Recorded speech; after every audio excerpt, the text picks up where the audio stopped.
or NDCs. NDCs of high-income countries and low and middle-income countries are held to different standards. High-income countries were expected to reduce emissions below the baseline of a given year. Meanwhile, low and middle-income countries were asked to reduce emissions from a business-as-usual baseline, or projected emissions, if no intervention is done. This implies accepted continued emissions from low and middle-income countries, following a grow now, clean later principle. This distinction subtly implies an acceptance of continued emissions from low and middle-income nations, which highlights that the Paris Agreement target is currently not met.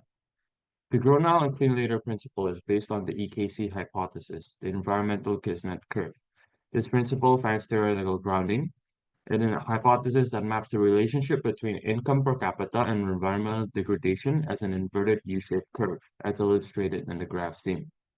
As nations grew economically, the environment would degrade up to an inflection point where it would then start to improve. The three effects highlighted by Grossman and Kruger in 1991 are the scale effect, the composition effect, and the technology effect. Scale effect being the economies with higher income per capita generally generate and consume more goods and services, consequently leading to an increase in pollution. Composition effect, highlighting that domestic change in output mix from manufacturing-based economy to service-based economy can serve to illustrate the composition effect, with international liberalization of trade allowing for changes in consumption patterns as well. Meanwhile, technological effect, the introduction of cleaner, more efficient technologies allows for lower emission intensity in production, where also higher income countries with higher income individuals place higher value on the environment. So there are two issues regarding the EKC. First, economic growth is viewed as the solution to environmental issues. So here we observe a gap between the climate agreements and the necessary actions to protect the environment, following low and middle income countries' business as usual trajectory. Second issue is that low and middle income countries today face two different conditions that put them at a disadvantage compared to high income countries, where there is an existence of pollution outsourcing, where countries are often subject to displaced emissions from pollutive industries being moved there from high-income countries for regulatory or economic reasons. However, the topic itself is quite debatable. And second, there's skewed vulnerability, where low and middle-income countries are more vulnerable to shocks as a result of climate change and other factors contributing to environmental degradation. So it's uncertain if low and middle countries can achieve EKC growth pattern since they have additional changes than high-income countries did in the past. However, we like to highlight that despite these disadvantages, some cases show that the early use of technology can allow low and middle-income countries to grow now and clean later, grow now and clean at the same time. So the technological effect is accessible to two different channels. First, technological leapfrogging, and second, technological transfers. So for an example of this, we have EV and renewable energy found in China as an illustration of the technological effect, where EV in China, Chinese manufacturers are now among the global top 10 in the EV segment, with 3 Chinese EV manufacturers, for example, BYD, combined holding over 20% of the global market share, in stark contrast of the overall list of traditional car manufacturers, where the top 10 are all non-Chinese. We'll talk about this deeper later on. And we have renewable energy, where renewable energy is anticipated to surpass coal in the country's electricity production capacity for the first time in 2024, accounting for 40% of the total installed capacity as the primary driver of China's economic growth. So we would like to highlight our research objective, question, and hypothesis. Drawing attention to the research hypothesis, we have two. First, there is a significant U-shaped relationship in both low and middle income panel and high income panel.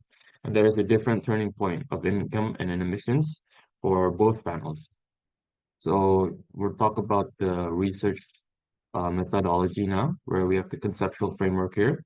Several variables in place, independent and dependent variables, as well as control variables, with the variable pro being our dependent variable as a proxy to environmental degradation. The variable GDP, our independent variable to validate the EKC hypothesis. We have the GDP square as well to validate the curve. We have the variable net, the binary term, where emission transfers to categorize if a country has higher consumption-based emissions than production-based emissions. So if they have higher consumption-based emissions, then they're a net positive. And if they have lower consumption-based emissions and production-based emissions, and they are negative. And it serves as a proxy to the variable of pollution outsourcing. So we have variable E&E, also a proxy variable to the scale effect as illustrated in the curve before, with variable DEI, an interaction term between the percentage of GDP that comes from value added in manufacturing and service. It's a proxy variable to the composition effect, and we have the final variable, REN, or renewable energy, as a proxy variable to the technological effect. And data is collected from the following sources listed below, and it is divided into two panels based on income, spanning 30 years with a total of 38 countries. As for our method of analysis, we use the panel regression model, and following several tests conducted, such as the Hausman test, Bruce, Kagan, and Lagrange multiplier test, as well as classical assumptions tests, we determined that the use of log variables, as well as a robust fixed effects model, would result in the best estimator. We'd like to talk about the results now, where it is proven, based on our results, that the EKC estimation results confirm both research hypotheses. So it can be further illustrated to the curve found in the left, where high-income panels, there was a steep increase and a more steep decrease compared to low and middle income panel. And this highlights the experience of both panels are different, with low and middle income countries today having different conditions to growth. So we would like to talk about the estimation for high-income countries first. A higher inflection point is detected for the high-income panel. So why is this? We theorize that the variable E&E is a proxy for the scale effect is significant in our model, and is per capita primary energy consumption. So it is observed to be significant, and we theorize this to be due to higher industrial activity during the Industrial Revolution up until the 1970s oil crisis. And also suggests that the effects of the observed in the EKC occur simultaneously rather than sequentially. So different effects may dominate at different points along the curve, hence a nation may leverage these effects at any point on the curve to achieve the desired outcome.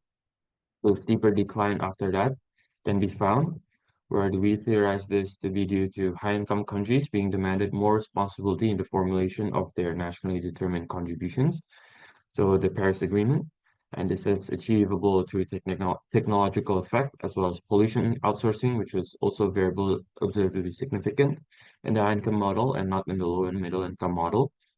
So we also found that regions experiencing a decline in emissions, where GDP continues to grow, are observed in high income countries. Here shown as United States and European Union, we have a divergence between GDP and CO2 emissions.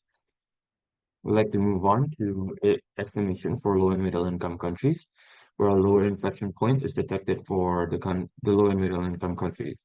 So a flatter increase before the inflection point can be a result of the technological effect, where present technologies are more energy efficient compared to previous technologies found by high income countries in the past. Also, a flatter decrease after an inflection point due to the scale effect, where we can observe that some low and middle income countries are still pursuing growth at a non-sustainable rate or through non-sustainable technologies. So we have low and middle income countries are growing at a lower emission intensity and are set to reduce emissions at a lower income per capita than high income countries due to early adoption of the technological effect. However, as we'll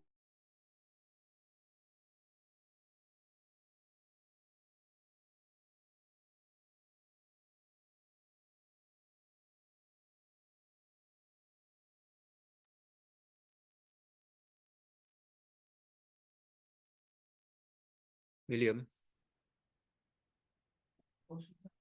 Yes.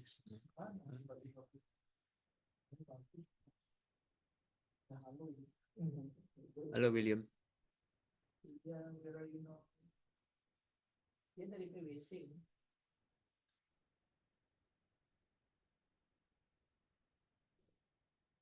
Terima kasih.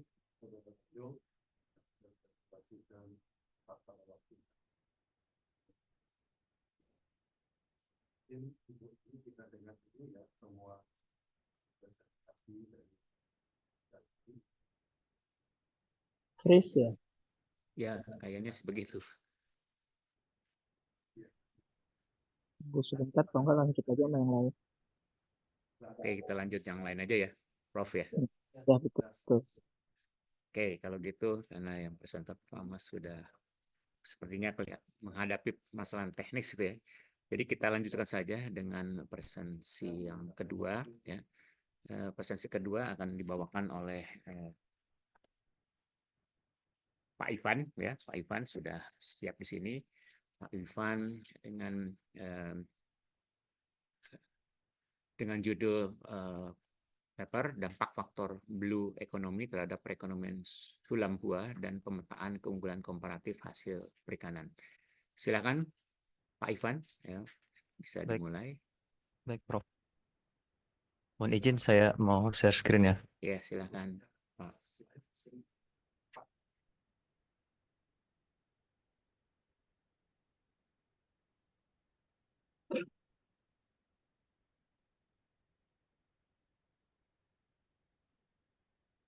Apakah sudah terlihat, Prof? Sudah, Pak, sudah.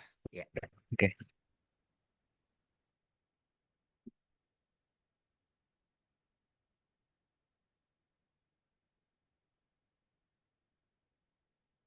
Oke, bismillahirrahmanirrahim. Assalamualaikum warahmatullahi wabarakatuh. Selamat pagi dan salam sejahtera bagi kita semua.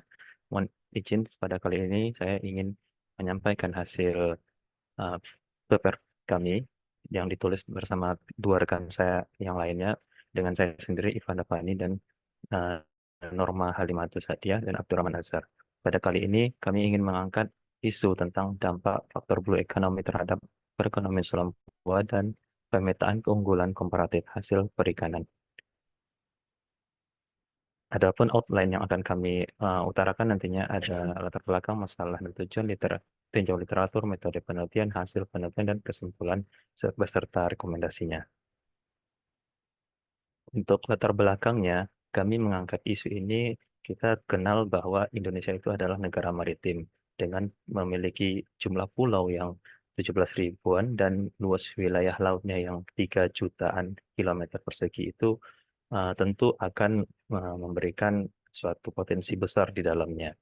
Namun demikian, untuk penyumbang terbesar dalam produksi perikanan, khususnya perikanan tangkap yang kami highlight di dalam penelitian ini, itu untuk kawasan Sulampua adalah faktor yang atau share terbesar di dalamnya.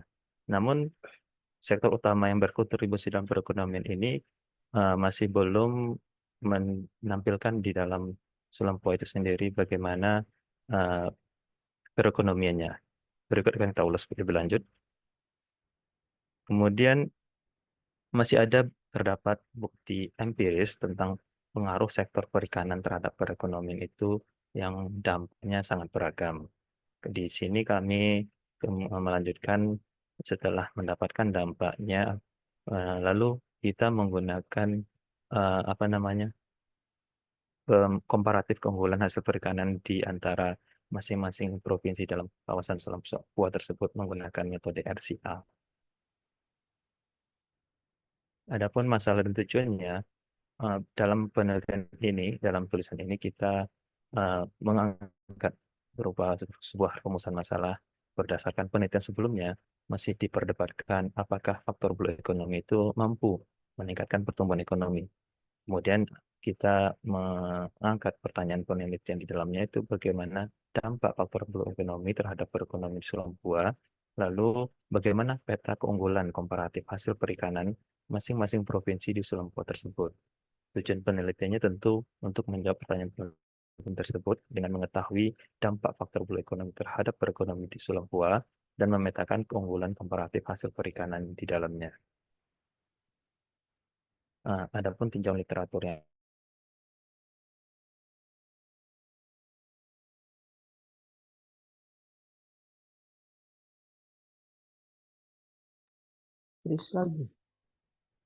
dan dalam pengelolaan wilayah maritim. Kemudian salah satu aktivitas manusia yang memiliki dampak pada lautan di dunia ini berupa kegiatan penangkapan ikan.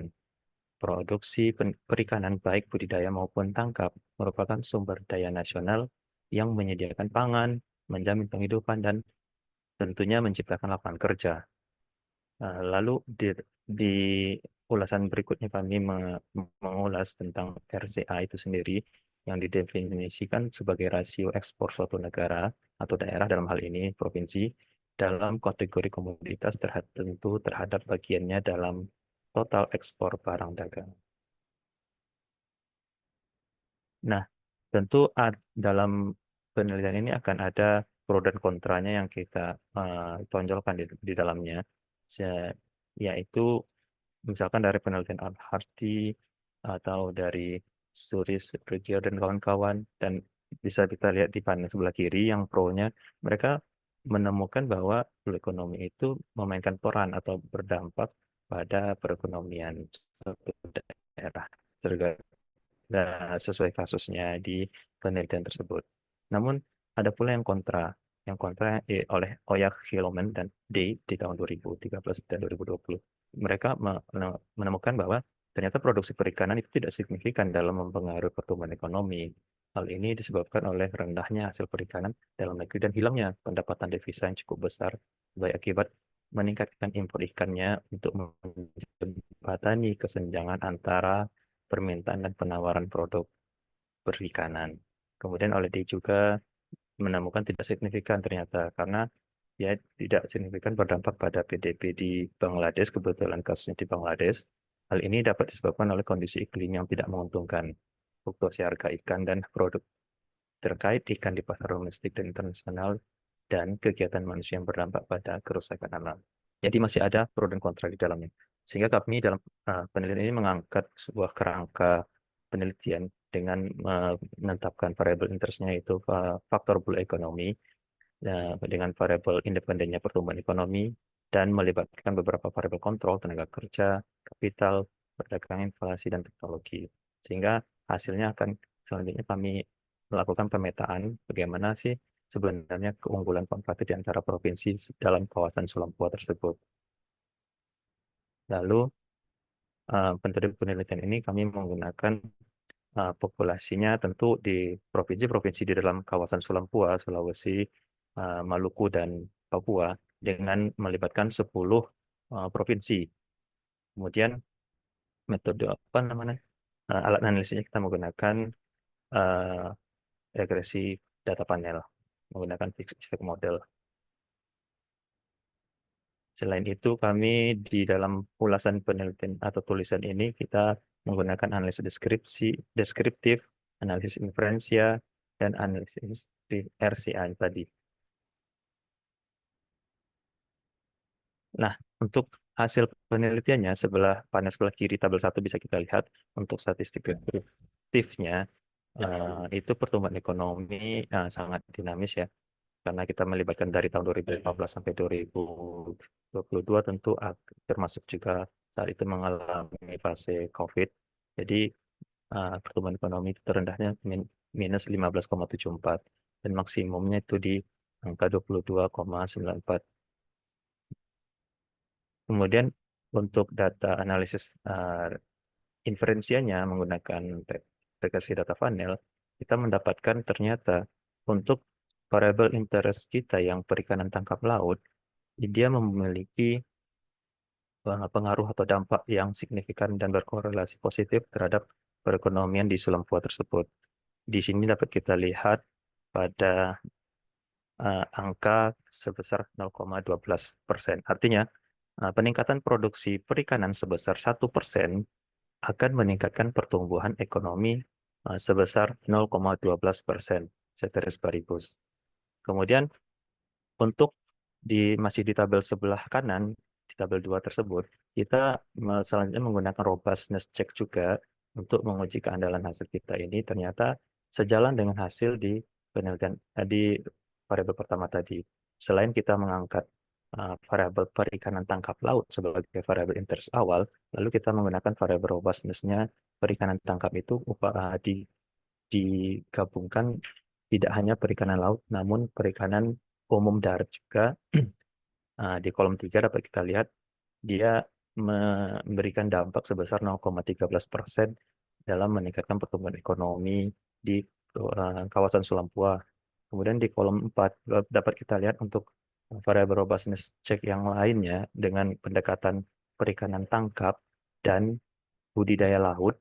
Nah, di sini malah lebih besar pengaruhnya, sebesar 0,16% dalam meningkatkan pertumbuhan ekonomi di kawasan Sulampua Ceteris Paribus. Kemudian setelah kita menemukan hasil dampak tersebut, lalu kita ingin memetakan sebenarnya di antara sesama provinsi dalam kawasan Sulampua, mana saja provinsi yang memiliki keunggulan komparatif yang lebih besar di dalamnya. Sehingga dari hasil reveal comparative advantage ini kita mendapatkan nilai RCA yang lebih besar dari 1, berarti dia memiliki keunggulan komparatif yang mana di dalam hal ini dimiliki oleh 3 provinsi yang ber-highlight warna biru, yaitu Provinsi Maluku, Provinsi Sulawesi Utara, dan Sulawesi Selatan. Kemudian kesimpulan yang bisa kita ambil yaitu ternyata blue economy tadi memberikan kontribusi yang signifikan terhadap pertumbuhan ekonomi. Kemudian untuk kesimpulan kedua, produksi hasil penangkapan ikan perairan laut dan budidaya ikan laut memberikan dampak yang lebih besar dibandingkan hanya mengandalkan hasil penangkapan ikan di perairan laut saja. Adapun rekomendasi yang bisa kita lihat atau bisa kita sarankan nantinya, dengan demikian blue economy yang dimiliki suatu negara itu umpamanya dapat dipetakan atau terintegrasi dengan baik dalam kerangka kelembagaan yang kuat dan didasarkan pada kebijakan dan penelitian yang konkret, tentu akan menciptakan spillover effect, di mana misalkan terjadi percepatan pertumbuhan infrastruktur, lapangan kerja, dan pengentasan kemiskinan melalui inklusi sosial dari penduduk wilayah pesisir. Kemudian saran yang kedua yang bisa kita rekomendasikan yaitu kawasan Sulampua berpotensi besar memanfaatkan blue economy menjadi lebih baik sebagai kekuatan meningkatkan perekonomian. Tentu hal ini perlu komitmen politik yang kuat, penelitian konkret, kesadaran dan sikap positif masyarakat dengan tidak merusak ekosistem lautnya. Yang ketiga, pengelolaan sumber daya laut yang berkelanjutan tentu memerlukan campur tangan pemerintah, kolaborasi antar wilayah dan lembaga terkait. Dan keempat, pemerintah terkait dapat memfasilitasi infrastruktur untuk meningkatkan produksi perikanan tangkap dan budidaya seperti keramba atau tambak sebagai tempat budidaya perikanan lautnya, sehingga diharapkan mampu memiliki daya saing dan menjadi sektor unggulan kawasan Sulampua. Kemudian yang kelima, akses finansial diberikan kemudahan perlu diperhatikan seperti pemberian kesempatan kredit lunak yang lebih banyak sehingga nelayan dan atau pembudidaya perikanan laut lebih maksimal menjalani usahanya. Dan keenam, pemerintah diharapkan memberikan sosialisasi dan pelatihan peningkatan keterampilan nelayan dan pembudidaya khususnya terutama mengenai teknologi terbaru yang efektif dan efisien dijalankan untuk meningkatkan produksi usaha perikanan nelayannya. Mungkin 10 menit cukup bagi saya untuk mengutarakan hasil paparan yang kami lakukan dalam tulisan jurnalnya. Mohon maaf apabila ada salah dan kata. Selanjutnya saya kembalikan ke Prof. Kadarusman. Terima kasih. Assalamualaikum warahmatullahi wabarakatuh. Waalaikumsalam. Terima kasih Pak Ivan atas presentasinya. Kita lanjutkan dengan presentasi ketiga dari Bapak Bagaskoro Cahyo Laksono ya, dengan judul metode penghitungan jumlah emisi karbon dan penentuan batas emisi karbon yang optimal. Silakan Pak Bagaskoro bisa menyiapkan untuk memaparkan presentasinya. Izin sharing. Silakan ya. Pak Rusman sambil jalan, Ya. William chat saya karena tadi keputus. Oh, oke. Ada saya chat di itu di chat group. Tolong dibaca ya William. Ya, mohon para presenter juga membaca message-nya ya. Oke, silakan Mas Bagaskoro kalau sudah siap bisa memulai saja. Baik, Assalamualaikum warahmatullahi wabarakatuh. Selamat pagi. Pertama-tama yang saya hormati Bapak Yohanes B. Kadarusman PhD selaku moderator. Yang saya hormati Profesor Dr. Muhammad Firdaus selaku reviewer dan Bapak Ibu sekalian peserta seminar paralel. Perkenalkan, nama saya Bagaskoro Cahyo Laksono. perusahaan yang menghasilkan banyak emisi karbon itu akan mengganggu kondisi lingkungan karena emisi karbon akan meningkatkan suhu lingkungan. Namun, ketika perusahaan menghasilkan sedikit emisi karbon, itu akan mengganggu produktivitasnya yang akan lebih sedikit juga. Dalam penelitian kali ini, kita akan membahas atau menjawab pernyataan tersebut dengan penelitian yang akan saya bawakan berjudul Metode Penghitungan Jumlah Emisi Karbon dan Penentuan Batas Emisi Karbon yang Optimal.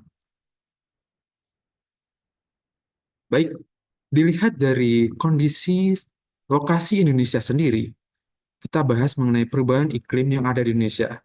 Indonesia itu berada di lokasi yang strategis di mana terletak di antara dua benua dan dua samudera yang menjadikannya rentan terhadap berbagai dampak perubahan iklim, termasuk kenaikan permukaan air laut dan peningkatan suhu udara. Dan berdasarkan data, lebih dari 60% masyarakat Indonesia itu hidup di wilayah pesisir. Ketika terjadi kenaikan suhu, maka dampak bencana akan mengganggu atau menyebabkan kerusakan dan mengganggu lingkungan mereka. Nah, salah satu yang menyebabkan kenaikan suhu atau perubahan iklim adalah hasil dari emisi karbon itu sendiri.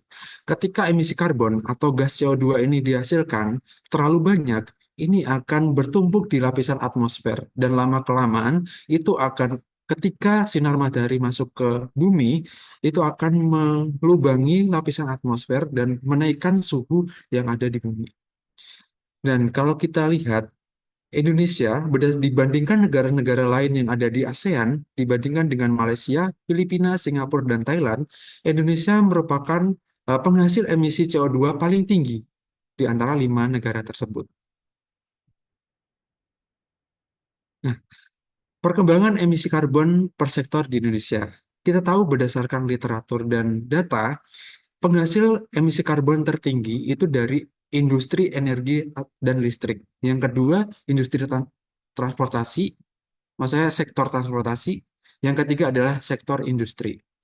Untuk sektor elektrik, ini sudah diberlakukan kebijakan oleh pemerintah, Kementerian SDM dan OJK, yang menerapkan mekanisme bursa karbon dan pajak karbon.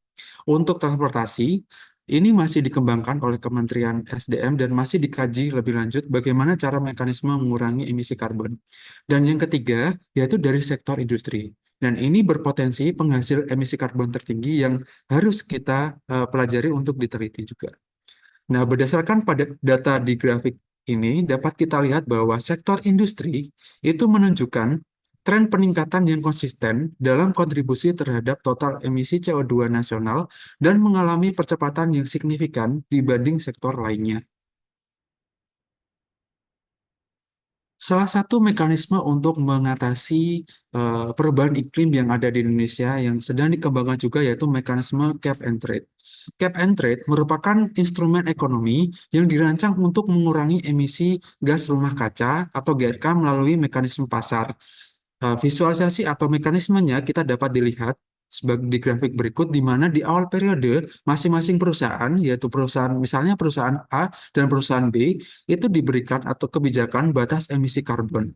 Dan di akhir periode, di akhir tahun, itu akan dievaluasi apakah perusahaan ini menghasilkan lebih banyak di atas batas karbon atau di bawah batas yang sudah ditentukan. Misalnya perusahaan A ini masih di bawah batas dan masih memiliki sisa kuota emisi karbon yang belum digunakan, katakan seperti itu.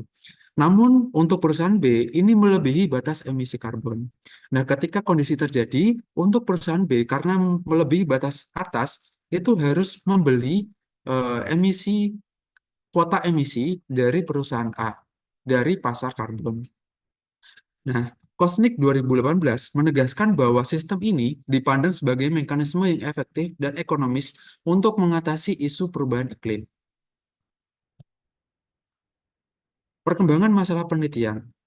Nasriman 2018 mengidentifikasi bahwa cap yang terlalu longgar dapat mengakibatkan oversupply pada izin emisi, sementara cap yang terlalu ketat atau terlalu rendah itu dapat menghambat pertumbuhan ekonomi karena berpengaruh terhadap produktivitas perusahaan itu sendiri. Penetapan cap itu sendiri atau batas emisi oleh pemerintah yang kepada perusahaan itu membutuhkan data emisi yang akurat dan andal untuk memastikan bahwa batas yang ditetapkan efektif dalam mengurangi emisi tanpa merugikan ekonomi. Di penelitian ini, saya menganalisis lebih lanjut untuk industri manufaktur skala sedang dan besar yang menghasilkan emisi karbon yang lebih besar dan memiliki kapasitas finansial dan teknis yang lebih baik untuk mengadopsi teknologi lebih rendah karbon. Ketika menganalisis industri sedang dan besar, kita dapat memantau bagaimana perkembangannya daripada industri berskala kecil. Kemudian di sini ada pernyataan bahwa hubungan antara emisi karbon dan tingkat produksi itu dianggap linear positif, di mana peningkatan produksi ini diiringi oleh peningkatan emisi. Kemudian beberapa studi mengatakan bahwa perusahaan yang menghasilkan intensitas karbon yang tinggi, lama-kelamaan itu akan kurang efisien karena akan memengaruhi produktivitas.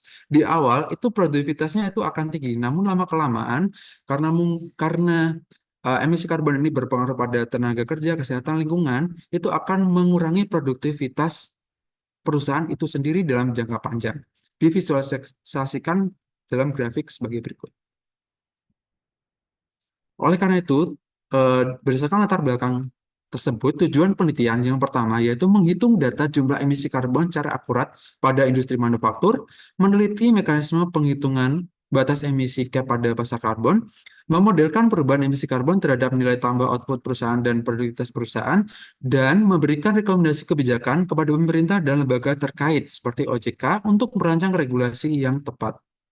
Kemudian manfaat penelitian yang pertama, merancang batas emisi yang lebih tepat dan efektif yang disesuaikan dengan kondisi ekonomi dan industri nasional. Yang kedua, yaitu memberikan panduan bagi pelaku industri untuk menyesuaikan strategi bisnis ketika sudah mengetahui batas emisi yang telah ditetapkan, sekaligus melihat peluang ekonomi yang muncul dari perdagangan karbon itu sendiri. Alur penelitian yang pertama, di sini saya mengumpulkan data komponen bahan bakar fosil yang sebagai penghasil karbon terbesar, yaitu dan mentransformasikannya menjadi emisi karbon menggunakan formula penghitungan jumlah emisi karbon. Yang kedua, menentukan nilai batas emisi karbon cap tiap perusahaan. Yang ketiga, melakukan proyeksi simulasi hingga 2030. Dan yang keempat, modelkan emisi karbon terhadap nilai tambah produksi dan memodelkan emisi karbon terhadap produktivitas perusahaan. Untuk yang pertama, yaitu metode penghitungan emisi karbon. Di sini data yang saya olah yang gunakan diambil dari publikasi statistik manufaktur tahun 2022 terakhir yang dipublikasikan oleh Badan Pusat Statistik, di mana perusahaan manufaktur ini mengkonsumsi sebanyak 16 bahan bakar fosil yang berbeda, dimulai dari bensin, minyak solar, hingga lubrikan oil. Di sini masing-masing datanya itu memiliki satuan yang berbeda-beda. Misalnya bensin itu liter, minyak solar liter, batu bara ton, kemudian ada satuan liter, kilogram, ton, dan lainnya. Di tahap awal penelitian, berdasarkan data massa jenisnya, ini saya akan ubah terlebih dahulu dan konversikan menjadi gigagram. Ketika sudah dalam bentuk gigagram semua untuk komponen bahan bakarnya, ini akan ditransformasikan dan dengan mengetahui net calorie value berdasarkan IPPC Guidelines 2006, ini dapat diketahui dengan perhitungan atau formula sebagai berikut dapat diketahui jumlah emisi karbon dari masing-masing konsumsi bahan bakar tersebut.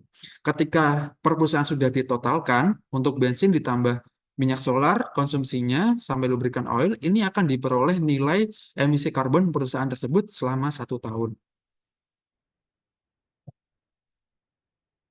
Berikut saya tampilkan untuk datanya sendiri dari publikasi Badan Pusat Statistik, di mana ini ditampilkan menurut kode industri 4 digit masing-masing komponen bahan bakar yang dikonsumsi selama 1 tahun, dan ditampilkan memiliki satuan yang berbeda-beda yang saya terangkan tadi akan dikonversi menjadi satuan yang sama, yaitu gigagram, yang selanjutnya akan dihitung konversinya menjadi nilai emisi karbon yang dihasilkan.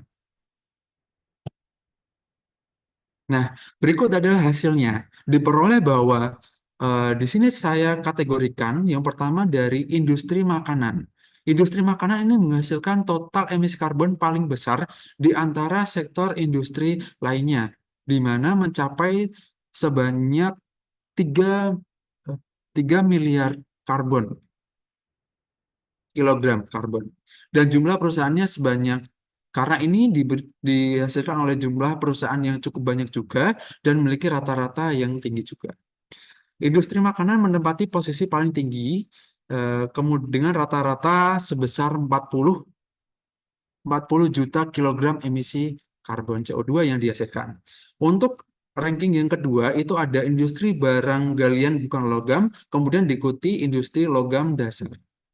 Nah, kita udah dapat masing-masing sektor yang menghasilkan banyak emisi karbon. Tentunya kita akan menganalisis ini lebih lanjut untuk menghasilkan kebijakan yang tepat.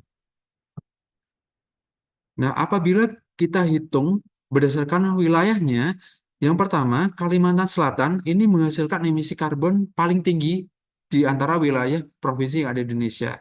Kemudian diikuti Sumatera Selatan, kemudian Sumatera Utara.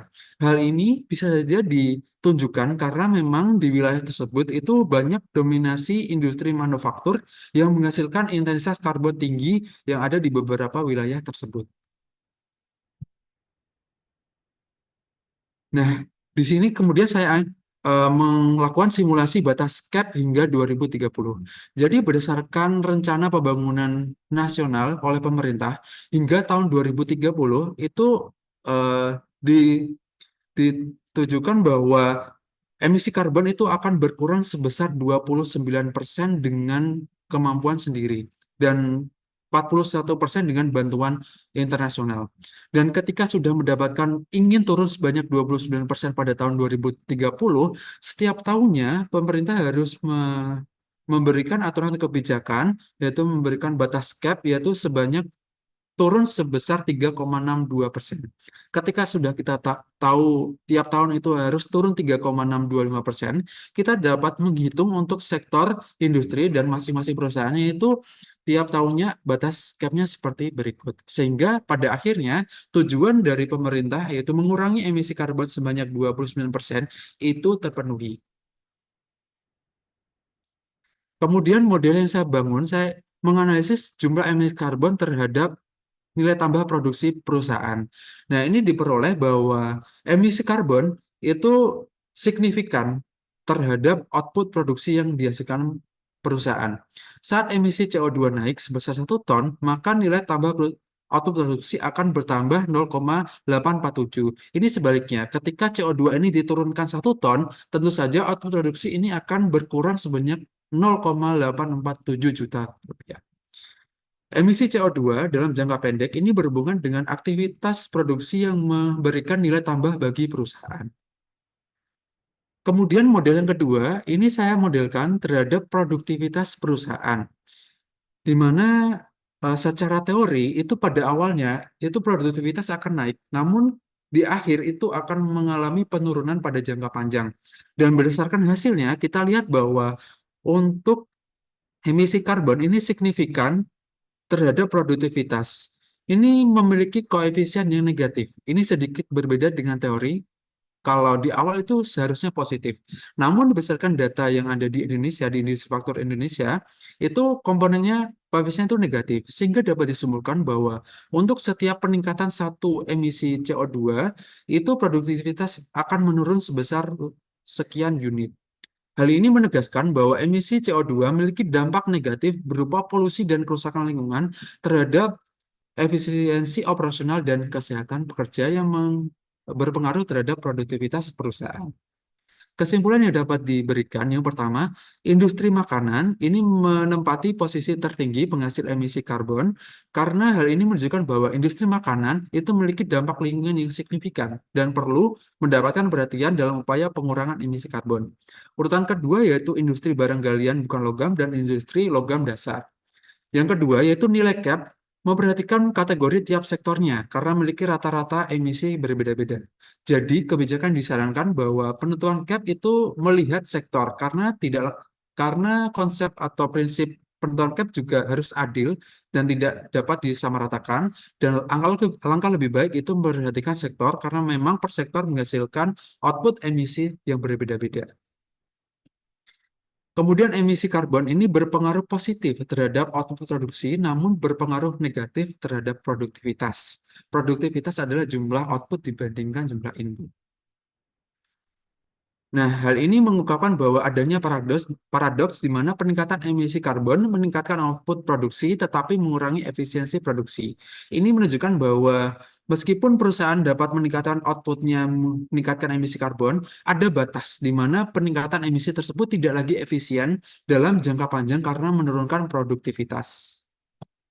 Rekomendasi kebijakan yang pertama, pemerintah bersama OJK harus mempertimbangkan penerapan metode penentuan batas emisi yang fleksibel dan dinamis, yang dapat disesuaikan dengan perubahan kondisi ekonomi dan lingkungan. Hal ini penting untuk menghindari penetapan batas emisi yang terlalu ketat ataupun terlalu longgar. Yang kedua, disarankan agar OJK mengembangkan regulasi yang lebih komprehensif dan transparan terkait pengawasan perdagangan karbon. Yang ketiga, pemerintah harus mendukung investasi dalam teknologi hijau dan efisiensi energi melalui insentif fiskal dan subsidi, sehingga pelaku industri dapat lebih mudah memenuhi batas emisi yang ditetapkan tanpa menanggung beban biaya yang terlalu tinggi. Dan yang terakhir, diperlukan kolaborasi antara sektor publik dan swasta untuk membangun infrastruktur pasar karbon yang kuat, termasuk peningkatan kapasitas kelembagaan dan pendidikan publik tentang peningkatan mitigasi perubahan iklim dan peran pasar karbon. Baik, sekian Bapak Ibu yang dapat saya sampaikan. Terima kasih atas perhatiannya. Wassalamualaikum warahmatullahi wabarakatuh. Waalaikumsalam. Terima kasih Pak Bagaskoro atas presentasinya. Kita lanjutkan untuk the last presentation but not least ya. Kita akan lanjutkan dengan presentasi dari Diani Jovina James ya, dengan judul pemanfaatan citra satelit sebagai penyusun raca aset fisik dengan metode machine learning. Silakan Bu Giani bisa menyiapkan presentasinya. Dipercepat sedikit. Dipercepat sedikit.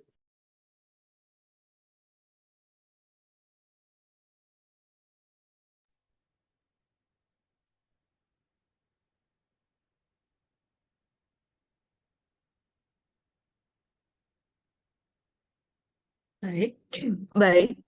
Selamat pagi, salam sejahtera untuk kita semua.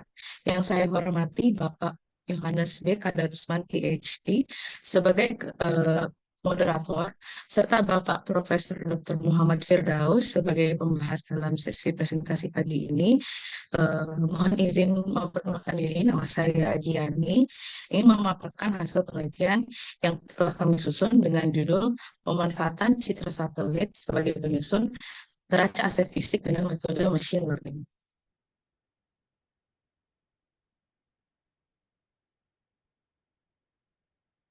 Baik, terdapat 5 garis besar yang akan ditampilkan pada presentasi pada kali ini, mulai dari pendahuluan hingga kesimpulan dan saran.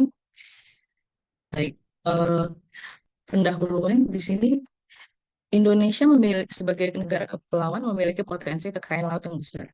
Sayangnya, potensi tersebut bersifat terbatas, sehingga jika digunakan secara berlebih, kemudian seiring waktu persediaan akan semakin menipis.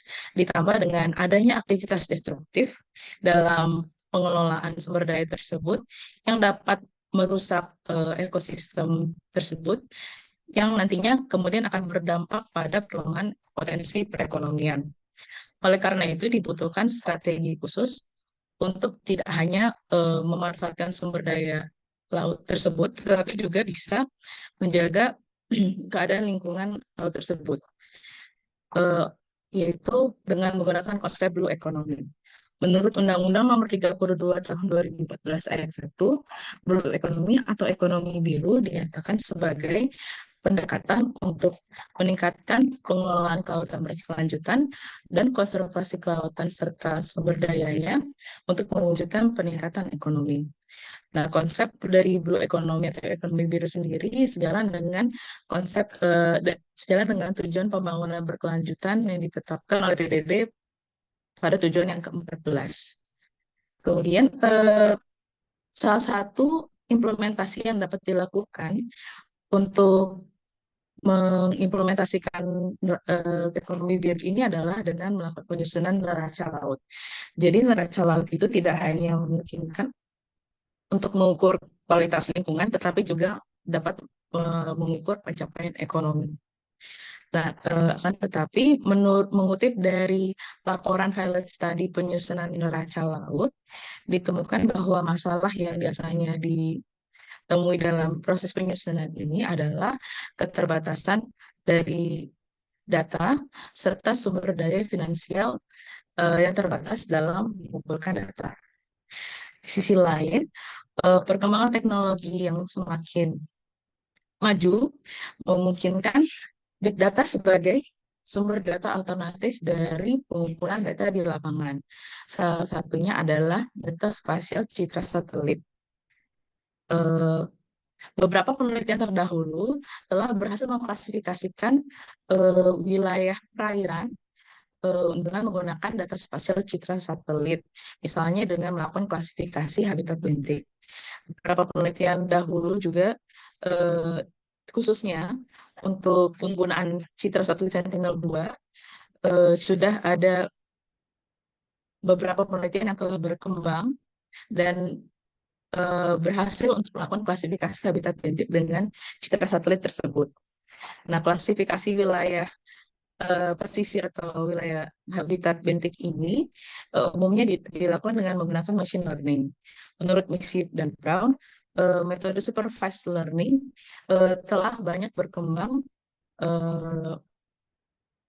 dalam melakukan klasifikasi ini dan terbukti memberikan hasil yang layak untuk melakukan klasifikasi bentik.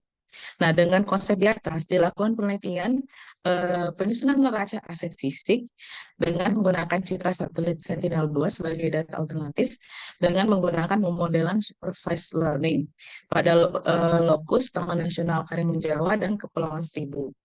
Nah, kedua wilayah ini merupakan wilayah dengan ekosistem pesisir yang menjadi daya tarik wisatawan dan juga menjadi sumber dari mata pencaharian dari penduduk wilayah tersebut. Baik, berikut adalah beberapa literatur yang menjadi dasar bagi penelitian ini. Untuk pada literatur Mapping of Coral with Multispectral Satellites, a review of recent papers, dan Sentinel-2 images deliver possibilities for accurate and consistent multitemporal benthic habitat maps in optically shallow water. Memberikan hasil yang baik ketika menggunakan metode machine learning support vector machine dan rainforest. Sementara untuk literatur coastal reef and sea dance monitoring for coastal system management, di sini juga sama menggunakan rainforest dan vector machine. Kemudian untuk literatur yang terakhir adalah di sini digunakan 3 algoritma secara yang berbeda, yaitu rainforest, super vector machine, dan XGBoost. Baik, untuk metode penelitiannya, jadi berdasarkan referensi dari Zheng et al. Di sini di referensi ini dipakai sebagai dasar dalam sebagai bagian dari dasar kerangka pikir penelitian ini, mulai dari pengumpulan data, pengolahannya, pemodelannya hingga evaluasi pemodelannya. Nah, dari hasil pemodelan terbaik dari referensi ini, kemudian nantinya akan diaplikasikan pada citra satelit wilayah Kepulauan Seribu untuk diklasifikasikan habitat bentuknya, kemudian perubahannya akan dianalisis dan disusun neraca aset fisik dari analisis perubahan tersebut. Nah, untuk yang dari referensi Zheng et al. Ini, pemodelan dibangun dengan menggunakan lokus Taman Nasional Karimun Jawa. Baik, berikut adalah 3 contoh dari algoritma klasifikasi yang digunakan pada penelitian tersebut. Oke, masuk pada hasil dan pembahasan. Di sini berdasarkan penelitian sebelumnya didapat bahwa model dari 3 algoritma tersebut, algoritma random forest adalah algoritma yang paling unggul, di mana overall F1 score sebagai matriks validasinya sebesar 0,773 dan MCC atau Matthews Correlation Coefficient sebesar 0,782. Nah, MCC di sini berarti adalah korelasi antara kelas hasil prediksi dengan kelas yang sebenarnya. Jadi semakin mendekati 1, semakin baik pemodel tersebut. Begitu juga dengan F1 score, semakin mendekati 1, semakin baik model yang dihasilkan. Berikut adalah beberapa citra hasil klasifikasi pada 5 pulau pada Kepulauan Seribu yang saya pilih pada 2 periode berbeda, yaitu 2020 dan 2023. Dari hasil klasifikasi tersebut, kemudian dilakukan analisis perubahan dan disusun neraca aset fisik. Nah, berikut adalah neraca aset fisik di 5 pulau di Kepulauan Seribu pada tahun 2020 dan 2023. Di sini hanya digunakan 3 aset ekosistem, yaitu lamun, terumbu karang, dan campuran, karena mengutip dari Kementerian Kelautan dan Perikanan, di situ dinyatakan bahwa ekosistem yang saat ini mendapatkan perhatian bagi pemerintah adalah lamun dan terumbu karang. Kemudian jadi campuran ini adalah gabungan ekosistem dari lamun, terumbu karang, dan makroalga. Jadi bisa dilihat di sini dari ketiga aset ekosistem sama-sama mengalami penambahan luas antara 2 tahun yang berbeda. Di sini bisa dilihat untuk ekosistem lamun, jika dicari selisihnya, merupakan ekosistem yang memiliki paling banyak perluasan, yang diikuti dengan terumbu karang. Tetapi jika dilihat menurut persentasenya, ekosistem campuranlah yang mengalami perubahan paling banyak, memiliki persentase perubahan yang paling besar dibandingkan ekosistem lainnya jika dibandingkan terhadap luas pada awal periode. Nah, di sini neraca aset fisik pada bagian additions to stock dan reductions to stock diklasifikasikan keduanya sebagai perubahan yang natural, karena di sini kami menggunakan asumsi bahwa seluruh perubahan yang terjadi terjadi dengan proses secara alamiah. Baik, untuk poin penutup, kesimpulan yang dapat saya berikan berdasarkan penelitian ini adalah pemanfaatan citra satelit dalam penyusunan neraca aset fisik dapat dilakukan dengan menggunakan citra satelit dan metode pembelajaran mesin.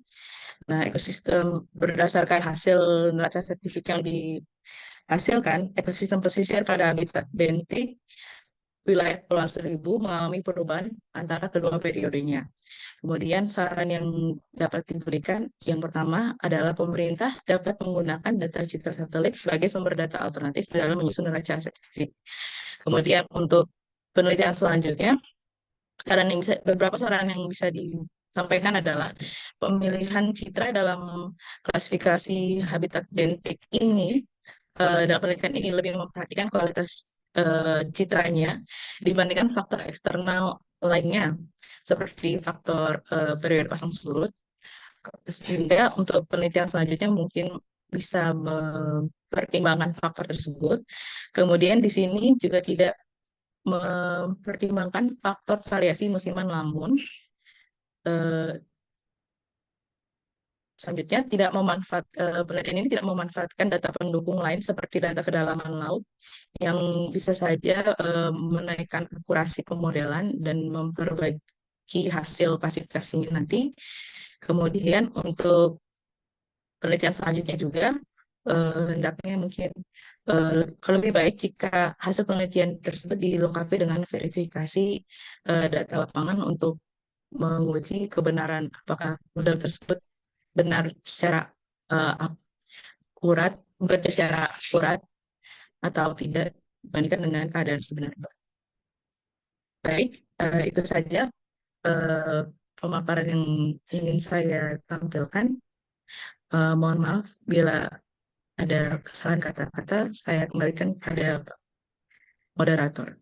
Oke, terima kasih Bu Giani atas presentasinya. Prof. Firdaus izin bertanya nih, kita masih punya waktu kurang lebih 1 jam untuk diskusi dan juga tanya jawab. Apakah kita akan memberikan kesempatan terlebih dahulu kepada William untuk melanjutkan presentasinya, Prof? Ya, silakan untuk menyelesaikan ya. Oke, William masih bersama kita, William? Ya, Oke, silakan. Anda diberikan waktu untuk melanjutkan lagi tadi dari hasil dan seterusnya. Silakan.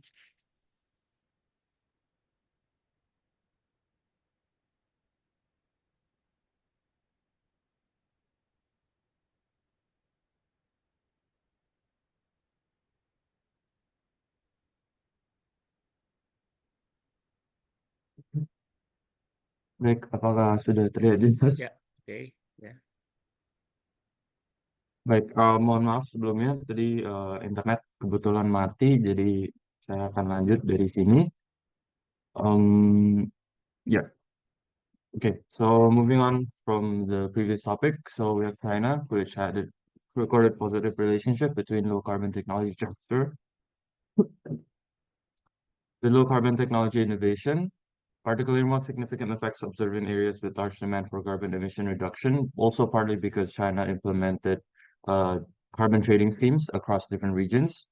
Whereas in Indonesia, we have the GETP program launched in 2022 with a plan to mobilize 20 billion worth of public and private financing to decarbonize Indonesia's energy sector, utilizing the existing expertise and resources of all the international parties on board, such as the United States and other countries involved.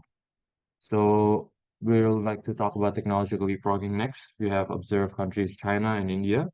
So for China, they're obviously technological leapfrogging in the real realm of EVs. So their share of patents in EV and related industries is growing, and the quality of these patents are also improving, indicating China's success, partly due to the government's efforts to strongly support enabling leading market, enabling firms to build technological capabilities.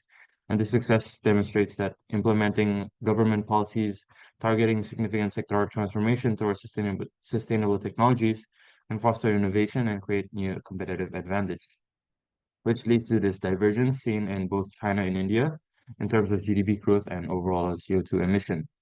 So we like to highlight one country, one region, for example, where low and middle income countries show why low and middle income countries show a slower decline in emissions after the inflection point due to the scale effect.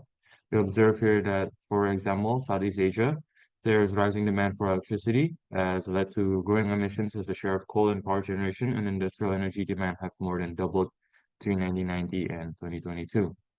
So what this serves to illustrate that is that some low and middle income countries are less attentive on the development of low and carbon production technologies and the expansion of their economic growth, so resulting in significant investments of energy intensive projects that do not take into account environmental sustainability. So the main takeaway from our research are therefore as follows, where low and middle income countries do not need to grow now and clean later. Instead, they can use technology to achieve clean growth. So current low and middle income countries may face some disadvantages, such as pollution outsourcing and Razi mentioned. However, overwhelmingly, the advantages found in development of technology have led to conditions that would aid in the reduction of emissions at a faster rate. Therefore, low and middle income countries may not need to grow now and clean later, so that they can focus on accessing technological effect to achieve emissions reductions with recommendations that can be made to minimize the scale effect and maximize the technological effect. That'll be all for the presentation. Thank you very much. Oke, terima kasih William atas presentasinya. Prof. Firdaus, sampai pada kesempatan untuk Prof. Firdaus untuk memberikan diskusi, masukan, feedback, komentar atas keempat presentasi yang sudah disampaikan. Silakan waktu diserahkan pada Prof. Firdaus. Baik, terima kasih Pak Rusman dan kawan-kawan semua. Selamat pagi. Assalamualaikum warahmatullahi wabarakatuh. Very good morning. First of all, I congratulate you for all presenters. Pada kesempatan ini tadi sudah ada 4 orang ya yang mempresentasikan. Kalau saya tadi miss-nya cuma Bagaskoro ya. Kalau William dari Prasetya Mulia Pak Ivan Davani dengan Bu Giani dari BPS. Kalau Mas Bagaskoro dari mana ya? Saya lupa tuh, saya Dari belum ketemu. BPS juga, Pak. dari Badan Pusat Oh, Statistik. jadi ini Jadi 3 dari iya, BPS nih. betul, Pak. Aduh, hebat nih BPS ya. Congratulations ya. Jadi saya akan mulai satu-satu. Yang pertama untuk Mas William ya, Mas William Tiono ya. First of all ya, I would congratulate you for your presentation, very good presentation. But I have some comments. Tapi kayaknya ini semua Indonesia ya. Saya pakai bahasa Indonesia aja ya. Eh, Pertama gini, ini kan sebetulnya kurva Kuznets ini sudah lama ya, cukup lama ya, mungkin 50 tahun ya usianya ya. Dan menyebabkan Kuznets itu dapat Nobel ya. Nah, ada beberapa komen saya. Yang pertama terkait dengan inflection point ya. Kalau tadi ada presentasikan di hasil itu kan saya nggak tahu apakah memang betul high income countries and low and income countries ya have the same inflection points ya, karena gambarnya kan sama tuh ke bawahnya ya kan, inflection pointsnya kan ada di GDP per kapitanya ya, yang ini ya sumbu X-nya gitu ya. Apa benar sama gitu ya? Karena kan dibuat dalam grafik yang sama gitu ya. Karena kalau sama tuh menarik banget gitu ya. Orang dia levelingnya kan beda ya, steady state-nya beda ya. Jadi apakah karena gambar doang gitu ya? Karena kalau misalnya beda ya berarti kan harus dibuat dua gambar yang berbeda ya. Atau diberikan keterangan gitu. Itu yang pertama. Karena saya sih asumsinya sih berbeda harusnya ya. Nggak mungkin ya. Karena kan Anda kan mengestimasi masing-masing ya. Dua kelompok itu ya. Itu yang pertama. Nanti itu mungkin bisa di konfirmasi atau diperbaiki nanti kalau memang betul. Nah yang kedua ini yang menarik gini ya. Low and middle itu beda banget. Dan low itu banyak sekali negara yang low. Kemudian middle itu. Jadi gini. Saya kebetulan nih juga waktu saya dulu S3 20 tahun yang lalu saya juga pakai kurva Kuznets tapi bukan yang lingkungan. Kuznets itu bagus banget ya. Jadi gini, negara yang middle itu adalah negara yang sedang-sedang aja kayak Indonesia. Nah, pada saat jadi gini, pada saat orang tuh miskin semua, belum ada industri, pastikan dia green, dia ramah lingkungan, ya kan? Lalu pada saat ini relatif berhubungan dengan Bagaskoro ya, ini bisa sekalian sebetulnya ya. Pada saat tapi kemudian sudah sangat maju teknologi, dia sudah sangat kaya, dia punya inovasi, maka emisi karbon itu turun lagi. Nah, asumsinya ya, jadi ada tiga stage gitu ya, stage untuk low sendiri, stage untuk middle, stage untuk high. Nah, saya nggak tahu nih apakah William kekurangan data atau punya alasan khusus sehingga low dan middle-nya digabung. Nah, akan menarik kalau misalnya ada low sendiri, ada middle sendiri, ada high sendiri. Dan low itu jumlahnya cukup banyak ya. Jumlah yang low itu banyak sekali. Dan termasuk kita harus hati-hati karena kriterianya itu dari Bank Dunia itu selalu naik gitu ya per kapita untuk middle ya kan. Jadi bisa jadi bahkan low mungkin lebih banyak gitu ya daripada middle. Nah ini ya apakah karena nggak cukup data sehingga digabung atau bisa dipisah. Kalau bisa dipisah mungkin lebih menarik nih risetnya. Oke, sorry ya ini agak karena kan waktunya panjang ya. Kemudian yang ketiga itu, nah ini yang paling menarik ya. Ini kan di sini Indonesia itu sebetulnya ini sama dengan Bagaskoro nih berhubungan nih ya. Jadi ini saya tadi dari yang terakhir ya, makanya tadi untuk dilanjutkan ya. Jadi Indonesia itu kan didominasi oleh food and beverage ya and tobacco. Biasanya gitu ya, tapi tobacco mungkin udah berkurang. Jadi kalau di sektor industri seperti yang Bagas tadi, ya kenapa dia itu besar gitu ya emisi karbonnya? Karena memang kita didominasi, terutama luar Jawa tuh hampir seluruhnya adalah food, beverage, and tobacco. Ya, nah mungkin Anda perlu baca gitu ya. Jadi misalnya gini ya, terutama industri sawit. Industri sawit itu dia, ini ke Bagaskoro juga ya, dia bisa menghasilkan foame dan foamenya itu bisa untuk mensuplai listrik satu kabupaten, satu pabrik kelapa sawit itu, ya limbah dari CPO itu bisa mensuplai gitu ya, sehingga dia tidak perlu pakai batu bara, karena kalau kita bicara Sumatera itu kan sumber batu bara juga ya, Kalimantan juga sumber batu bara, dan itu sangat murah. Kebetulan saya sekarang di Malaysia nih. Jadi kalau kita itu nggak ekspor batu bara ke Malaysia 2 minggu, Malaysia itu gelap. Jadi gampang banget tuh ngancurin Malaysia ya. Kita stop aja ekspor batu bara. Jadi ketergantungan. Tadi kan di dalam presentasinya William nunjukin tuh ya peningkatan konsumsi batu bara itu yang menyebabkan tadi dia increase gitu ya. Nah itu contoh Malaysia aja, nggak usah Cina gitu, yang deket aja. Kita nggak ekspor 2 minggu tuh batu bara ke Malaysia tuh Malaysia gelap. Nah Kalimantan Sumatera itu adalah sumber batu bara. Maka pasti supply listrik mereka tuh banyak bahan bakar itu dari batu bara kayak PLN kita lah. PLN kita itu utamanya batu bara gitu ya. Jadi bukan bahan bakar fosil. Saya nggak tahu ya. Nanti Mas Bagaskoro perlu menjelaskan kalau batu bara coal itu masuk nggak ke dalam yang bahan bakar fosil di statistik industri gitu ya. Justru ketergantungan kenapa kita punya DMO, domestic market obligation untuk batu bara karena PLN itu paling banyak ya pakai batu bara untuk supply listrik. Nah, kembali lagi ke Mas William. Sebetulnya kalau industri sawit itu sayangnya tuh ya sorry ya itu dulu ada mahasiswa S3 dia mengkaji green financing, ternyata PLN itu nggak mau tuh ada pesaing kompetitor gitu ya sehingga listrik harus dari PLN gitu. Nah itu nanti tolong bisa dimasukkan juga ya ke Indonesiaannya. Jadi gini, meskipun judulnya Global Panel, tapi karena tadi bahas Southeast Asia gitu ya segala macam gitu ya, ke Indonesianya kalau bisa dimunculkan terutama untuk saran kebijakan ya. Ini penting nih. Kita studi di luar negeri, kalau nggak salah di Wageningen ya.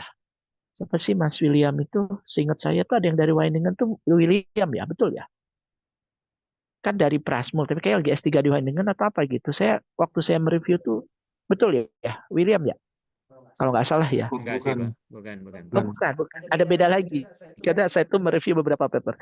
Jadi maksud saya nanti ada saran kebijakan gitu ya. Oke, itu yang untuk Mas William. Nanti ini sekaligus saja ya masing-masing dicatat, nanti masing-masing komen. Kemudian Mas Irfan Davani ya ini dari BPS juga. Saya juga sangat mengapresiasi karena perhatian untuk dua ekonomi itu memang tidak banyak. Tapi ini ada beberapa yang perlu saya luruskan. Yang pertama, sebaiknya yang deskriptif. Jadi RCA itu deskriptif ya. RCA itu dia bukan kan kalau orang statistik nih kan banyak nih BPS ya kan saya kebetulan ngajar ekonometrik. Kan deskriptif itu sebelum inferensia ya. Bahkan kalau kita belajar metode statistika itu dibagi dua tuh statistika deskriptif, statistika inferensia. Jadi harus RCA-nya dulu. Jangan dibalik gitu loh.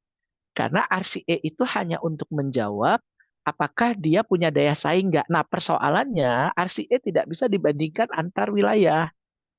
Jadi misalnya RCA 3 di Sulawesi Selatan tidak berarti lebih baik dibandingkan dengan RCA-nya 2 sektor yang sama di Sulawesi Tengah. RCA itu hanya antar sektornya di wilayah itu sesuai dengan rumusnya.